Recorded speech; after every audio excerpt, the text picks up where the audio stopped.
You've probably heard of a sales funnel. Essentially, candidate buyers, which are called leads, get tipped in the top of the funnel and move down it, getting closer and closer to actually buying your goods or services. Only a fraction of those leads tipped in at the top come out of the bottom as buyers. The size of this fraction is very important. The bigger, the better, as it means your funnel is more efficient. Despite the apparent complexity of managing a sales funnel, there is probably only one thing most impacting this conversion rate. Listen in for more.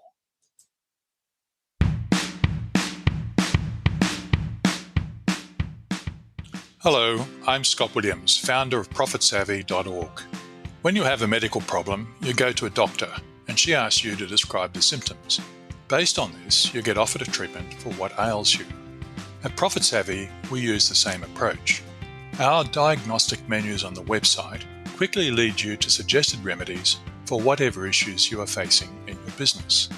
This saves you an enormous amount of time wading through books trying to find a treatment for your business's particular issues. Our focus is on owner-operators and middle management of larger businesses. We assume you have the necessary technical skills, so we focus on helping with management issues. In this podcast series, we touch on the most popular issues from our website.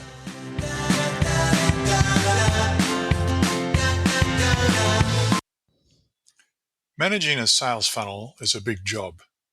Even in a small business, it can take a lot of the owner's time to do properly. In a large business, it will have a team of specialist staff and managers. But the dynamics are the same. Because the sales funnel is so important, ProfitSavvy makes quite a few suggestions on strategy impacting the sales funnel. The steps in any sales funnel are, firstly, lead generation, finding people to tip in at the top of your funnel. For example, ProfitSavvy offers 40 marketing channels that you can select from in order to boost your lead generation. The second step is lead qualification, where you can assign points for each interaction you have with the lead and move those most engaged with your business further and further up the potential sales list. Depending how you store your information, marketing automation can help with this. The third step is sales conversion, which is the actual purchase stage and is, of course, mission critical. But there's also a couple of valuable post-purchase stages. The first of these is retention.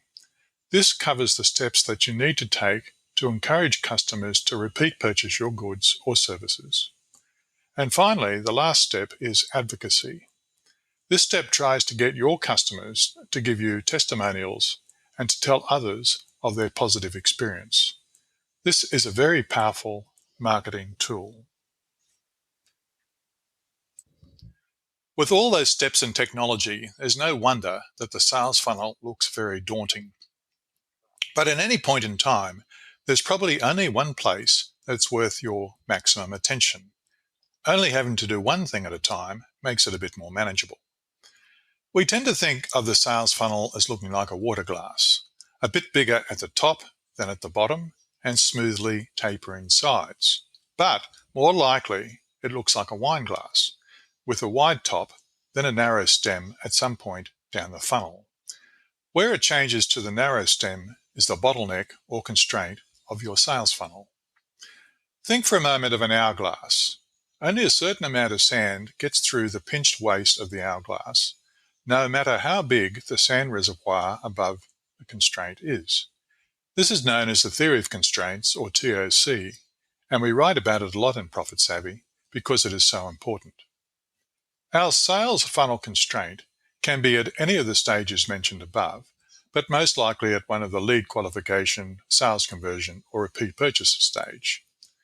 Because only a limited proportion of the people in the funnel stages above the constraint will get through the pinch point of the constraint, the sales conversions will never be more than what can get through the constraint. So your possible sales are governed by the constraint. Let's go back to our wine glass-shaped sales funnel. Because sales can never be greater than what gets through the constraint, that is the one place where we should focus what time and other resources we have to get the most benefit. The more we can reduce the adverse impact of the constraint, the more sales we're likely to make. Spending time elsewhere than the constraint is a profit-damaging case of local optima that we spoke about in podcast 16. Most likely, as you improve the existing constraint and open up more flow through the funnel, the constraint will move to another location in the funnel. So you also need to move your attention to the new constraint now that you have streamlined the original one. Our goal is to have our funnel looking like a water glass, not like a wine glass, and we do this by systematically removing the constraints and widening each stage. No matter if you are doing the sales and marketing process yourself, or if you are a senior manager with a sales and marketing team, the constraint always needs your attention if your business is to maximize sales. Read more on sales funnel, the theory of constraints, and local optima problems in Profit Savvy online.